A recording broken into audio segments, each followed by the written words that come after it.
You are what you eat. We've all heard that expression. It tells us that the way we look after our bodies is up to us. If we feed it junk food and unhealthy foods, then of course the body will become unhealthy.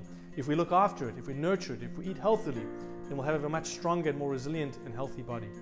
The Torah this week in Parashat Shemini lists its own sort of expression of you are what you eat. The Torah tells us which foods are permitted, what animals we can eat, and what animals are forbidden to us.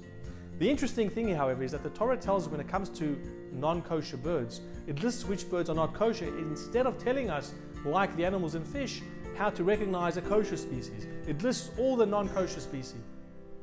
And the obvious question is why? Now, some of the commentators explain that each of those species represents a negative quality. Just like we said, you are what you eat, so we don't want to, in a sense, imbue those qualities of those species of birds which all have negative connotations, each and every one of those species. Now that opens up a lot of questions, because if you look at some of those species and their names, we have to understand why would they be considered traits that we don't want to incorporate into our own lives. One such species is what we call the ra'ah.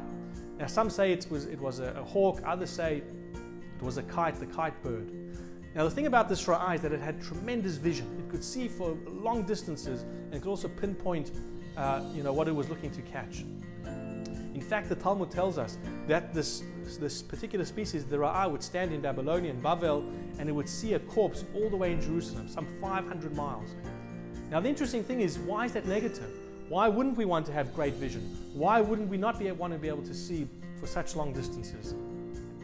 Now, of course, the Talmud was telling us something very, very profound. The Talmud was telling us that this bird stands in Babylonia and it looks at Jerusalem, looks at Israel. What does it see?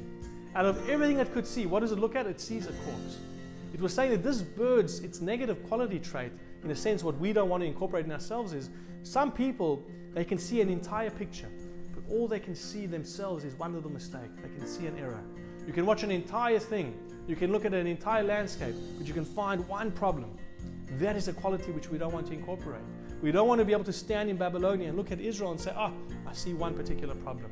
We need to train ourselves. We need to live a life where we are able to see the positive in situations. Of course, it doesn't mean we shouldn't recognize when things are wrong and try and improve them and fix them up. But it's saying, don't let that be the only thing that you see when you look at things. You know, a similar story when the Jewish people complained about the bitter waters. It says, Ki marim haim, that the waters were bitter, Kim marim haim, because they were bitter. But the Torah was not saying that the waters were necessarily bitter. It was saying that the people were bitter.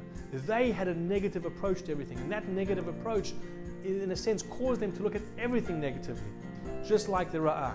So in life, when you're looking at things, when you're observing situations, when you're dealing with the particular things in life, like we're going through now the coronavirus, you can look at it with a number of ways. You can look at it like the ra'ah. You can see all of it and say, I'm just going to look at all the negative things that are occurring. Or you can be a kosher species and say, you know what? Let me find the positive light. Let me find the positive things that are occurring.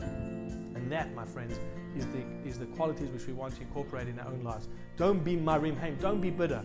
Because once you're bitter, everything will be tainted by that bitter expression.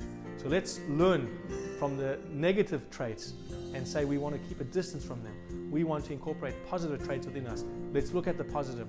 Take a moment today.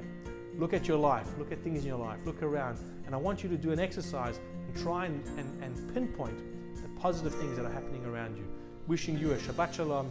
Hopefully you have a wonderful and restful weekend, and please God, we merit only good things to come. Shabbat Shalom and a very wonderful weekend.